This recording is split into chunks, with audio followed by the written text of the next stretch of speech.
A very good morning to everyone. I hope you all are fit and fine. So today we are going to start our lesson number 2 of financial account, that is accounting standard. सो ये बहुत ज़्यादा theoretical chapter है, बहुत छोटा chapter है, तो आपको इसे एक बार याद करना है बस. तो हम स्टार्ट करते हैं with the meaning of accounting standard.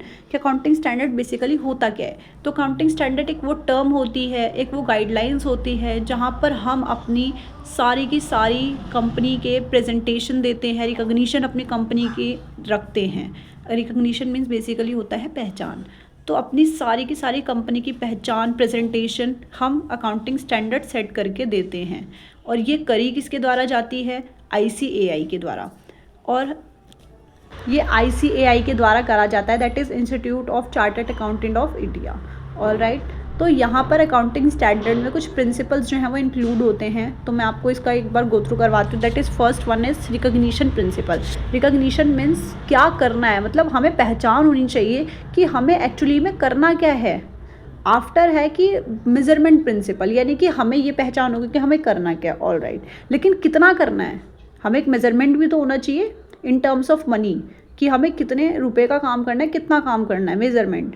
Next हम आते हैं डिस्क्लोजर प्रिंसिपल्स, यानी कि हमें कितनी अपनी कंपनी की बातों को डिस्क्लोज करना है, यानी कि लोगों के सामने बताना है, और कितना हमें उसको क्लोज करके रखना है. All right. और हम लास्ट में पढ़ते हैं ट्रीटमेंट ऑफ वेरियस इश्यूज़, यानी कि जो छोटे मोटे इश्यूज़ होते हैं कंपनी में, बहुत सारे इश्यूज़ होते हैं. सैलरी को लेकर होता है, डिस्प्यूट्स होते हैं, वर्बल कम्युनिकेशन हो जाती है कभी कभी दो एम्प्लॉयज़ के बीच में, तो वो होते हैं सब छोटे मोटे इश्यूज़. तो उनकी भी ट्रीटमेंट हम अकाउंटिंग स्टैंडर्ड के अंदर ही करते हैं. अब अकाउंटिंग स्टैंडर्ड की नीड क्या है, ज़रूरत क्यों पड़ी अकाउंटिंग स्टैंडर्ड की अपने अकाउंटिंग में, तो अब हम देखते हैं इनके कुछ नीड है. ये कई बार एग्जाम में आ जाता है, थोड़ा इंपॉर्टेंट भी है इस चैप्टर में, क्योंकि इस चैप्टर में कुछ खास है नहीं, तो इम्पॉर्टेंट इसलिए यही है. तो इसकी नीड इसलिए पड़ी, सबसे पहले तो यूनिफॉर्मिटी, यानी कि स्तर बनाने के लिए अपनी जितनी भी हमने अकाउंटिंग की पॉलिसीज़ बना रखी है उसमें एक नम्रता डालने के लिए हमने अकाउंटिंग प्रिंसिपल, जो मतलब हर एक चीज़ ना एक यूनिफॉर्म तरीके से चलती रहे, रुके नहीं. नेक्स्ट आता है हमारे पास to improve relevancy, credibility and reliability of financial statement. Means हमें अपनी रिलेवेंसी यानी कि अपनी पहचान को हमें सुधारना था. क्रेडिबिलिटी यानी कि हमसे लोग उधार हमें दे सकें, कि अगर हम अपनी क्रेडिबिलिटी अच्छी रखेंगे तो लोग हमारी कंपनी में इन्वेस्ट करना ज़्यादा पसंद करेंगे. रिलायबिलिटी यानी कि अपना भरोसा लोगों के ऊपर फाइनेंशियल स्टेटमेंट के अकॉर्डिंग इंप्रूव करना था. That is the reason. After कि हम अकाउंटिंग स्टैंडर्ड मीन्स किसी भी चीज़ को एक स्टैंडर्ड टाइप में सेट कर देना, तो चीज़ें हमारे इंप्रूवमेंट तो ऑब्वियसली लेकर ही आएंगी. नेक्स्ट में हम आते हैं help to explain accounting technology. तो ये ईजी हो जाता है क्योंकि टेक्नोलॉजी एज़ यू नो कि बढ़ती जा रही है, तो ये हेल्प करती है उसको कवर अप भी करने में.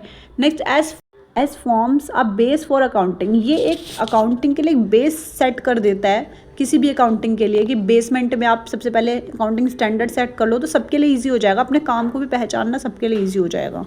और लास्ट पॉइंट आता है कि it help the auditor and in auditing the account. तो हेल्प करेगा ऑडिटर को ईजिली वे में ऑडिट करने में सारे के सारे अकाउंट्स को. तो बेनिफिट्स क्या है, अब हम आगे बढ़ते हैं. बेनिफिट्स आपके फीचर्स में से आते हैं कि बेटर कंपैरिजन बेटर हो जाएगा. अगर हम सारे के सारे स्टैंडर्ड्स को सेट करके रखेंगे तो वहाँ पे ईजी हो जाएगा, बेटरमेंट हो जाएगा, आपको कंपेयर करने में ईजी होगा.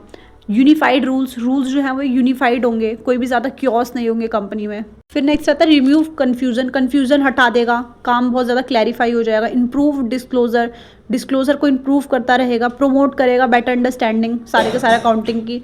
तो नेक्स्ट हम अपने इंपॉर्टेंट पॉइंट की तरफ बढ़ते हैं, दैट इज़ गाप, जिसको हम 11th में पढ़ चुके हैं. जर्नली एक्सेप्टेबल अकाउंटिंग प्रिंसिपल्स, यानी कि जो जर्नली जो हर एक कॉमन तौर पर एक्सेप्ट करी गई हैं वो प्रिंसिपल्स. तो मैं आपको इसका एक ओवरव्यू देती हूँ. सिर्फ जो कॉमन सेट पर पीपल जो हैं वो सारे के सारे rules, standards, guidelines, procedures follow करते हैं, जो कि ICAI के द्वारा तो दिया ही गया था. साथ में फाइनेंशियल अकाउंटिंग स्टैंडर्ड बोर्ड, जिसे हम FASB कहते हैं, इंपॉर्टेंट टर्म है, याद रखना. ये सारे के सारे गाप जो है वो FSAB के द्वारा दिया गया था. ठीक है, ये एग्जाम में पूछ सकता है.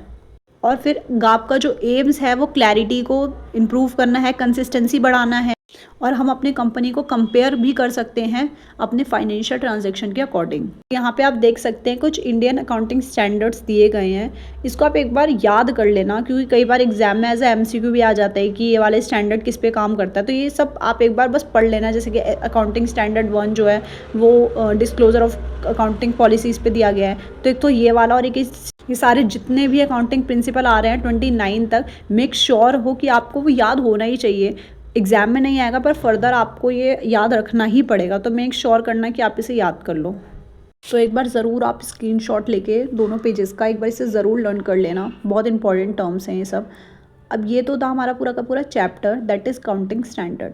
तो हम नेक्स्ट वीडियो में मिलते हैं for the accounting process, that is lesson number 3। So please everyone, अगर आपको वीडियो अच्छी लगी हो तो प्लीज़ आप उसे लाइक करो, कमेंट करो, शेयर करो और subscribe the channel. Thank you everyone.